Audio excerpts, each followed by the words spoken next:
Dots Willie Ong naglabas ng sama ng loob sa mga korap na mapolitiko. Stop the corruption. You politician, you bribe the people. You give them money to vote for you. You keep them stupid. You want them stupid. Pero bago ang lahat, kung ikaw ay bago sa aking channel, huwag kalimutan na mag-subscribe at i-click ang notification bell for more trending news. Hindi mabilang ng mga Pilipino ang nagpahayag ng kanilang panalangin para sa pagpapagaling ni Dots Willie Ong. Isa siya sa mga pinakakilalang doktor sa Pilipinas dahil isa rin siyang content creator. Karaniwan siyang nagpo-post ng mga video sa kalusugan na nagbibigay ng mga tips sa mga manonood kung paano manatiling malusog. Gayunpaman, lampas sa inaasahan ng maraming Pilipino, kamakailan ay ibinunyag ni Dots Willie Ong na mayroon siyang cancer.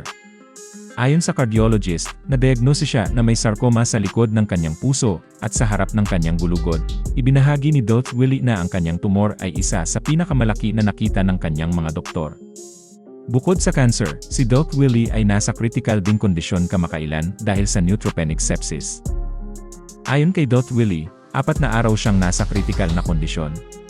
Sa kanyang pinakabagong vlog, naging emosyonal ang cardiologist habang inilalahad niya ang kanyang mga emosyon at naging tapat sa sambayanang Pilipino sa pinaniniwalaan niyang maaaring nag-trigger sa kanyang kondisyon sa kalusugan.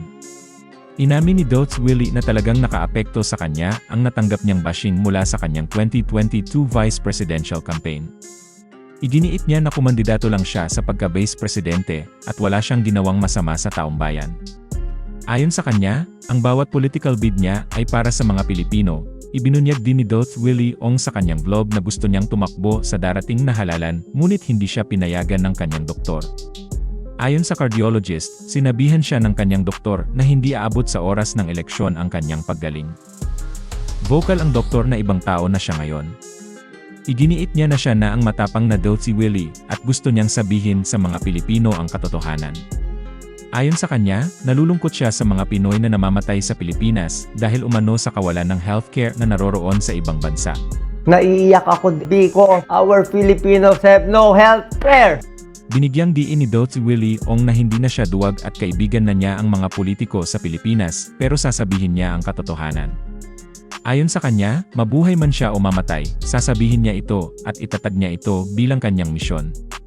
Pagsisiwalat ni Dots Willie Ong, maraming politiko sa Pilipinas ang kurakot.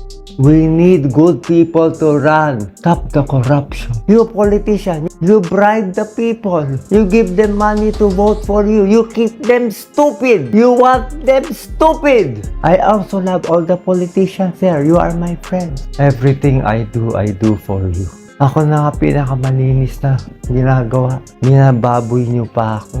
What did I do to you? Why do you hate me so much?